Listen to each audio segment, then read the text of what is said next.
Hi everyone, JC here. This morning Norm and I are on Lake Monroe, which is the largest lake in Indiana.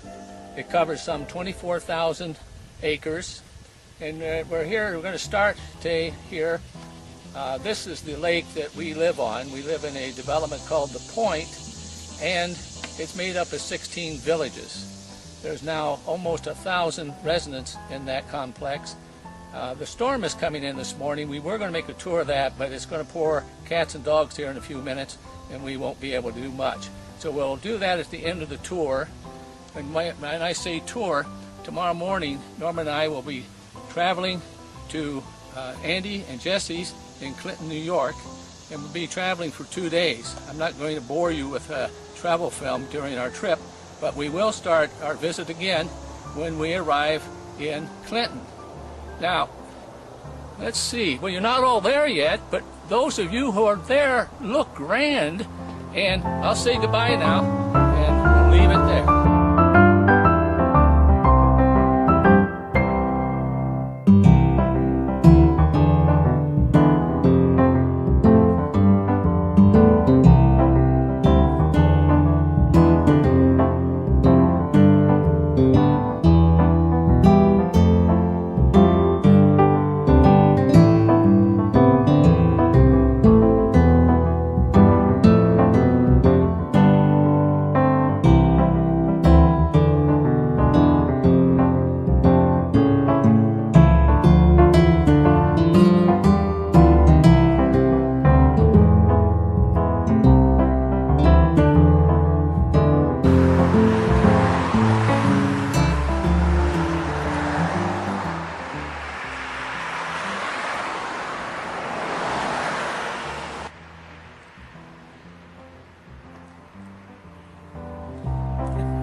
Halfway point in our 2,500-mile trip, and thought it might be interesting to show you that. I don't know how many people have been across the Mackinac Bridge amongst all the cousins. Maybe Susan has.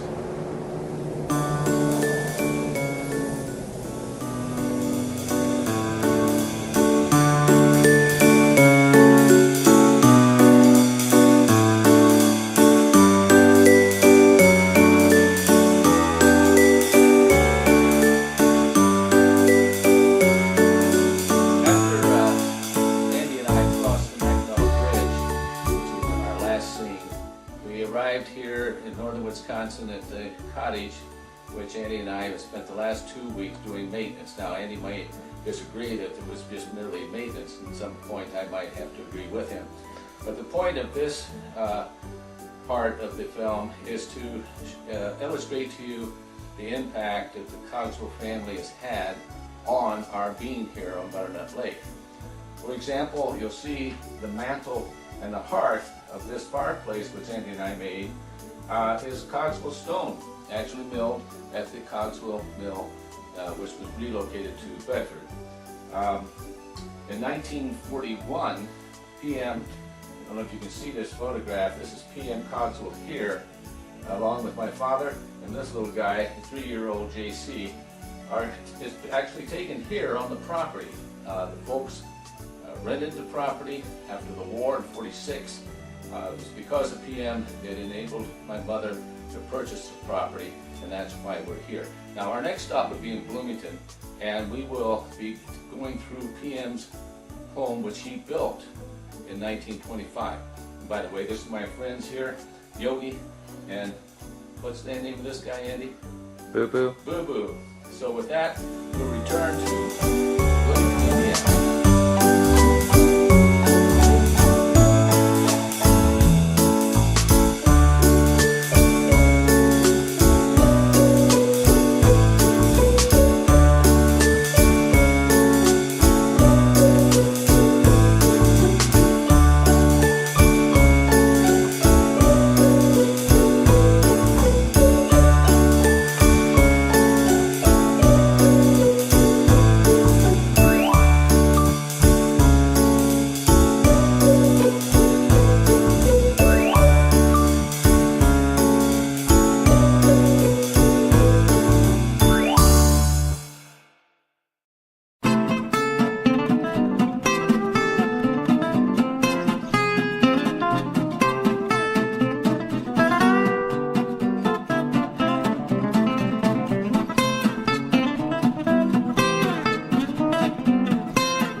house on North Washington Street where I was raised for 15 years. P.M. Cogswell built this house in 1925. He was then now the sole owner of the Harding Cogswell Stone Mill, and built this house for his wife Lily and my mother Leah. And my sister and I grew up here, as did my mother when she was a teenager. And the interesting thing about this house is that not only did P.M. build it, he designed it, and the stone here was cut at the Harding Cogswell Mill, Ellisville, and bought here. This house has been owned by 3 people, and we're fortunate to have the person who owns the house now is trying to restore it to the time when PM actually built it. I'm very impressed with her restoration work, and we were going to take a tour of this.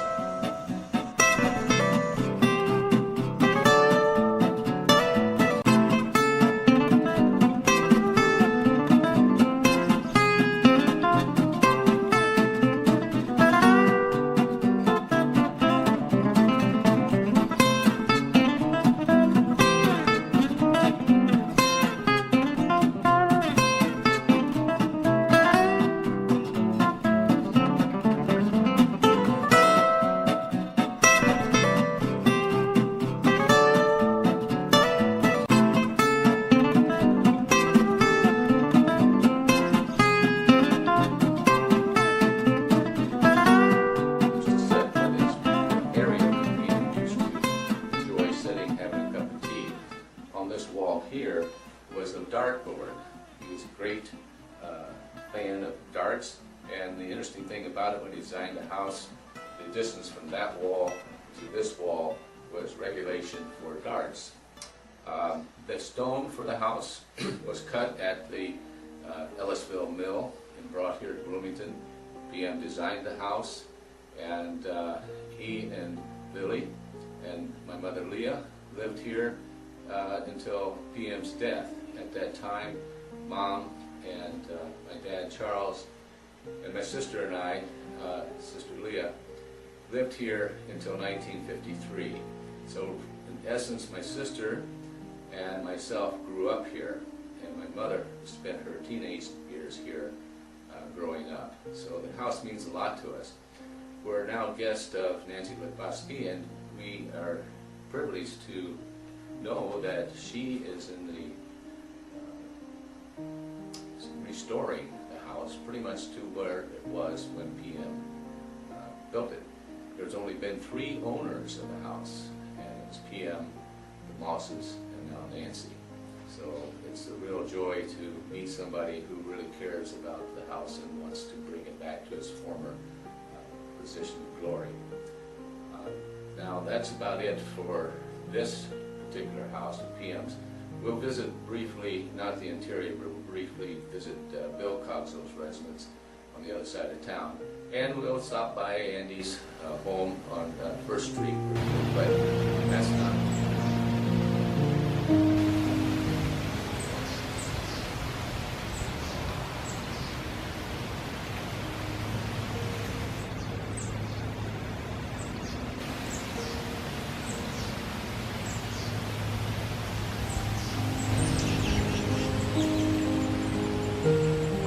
As we continue our tour in Bloomington, we're here on East University Street, where Uncle Bill and Aunt Edith Cogswell used to live.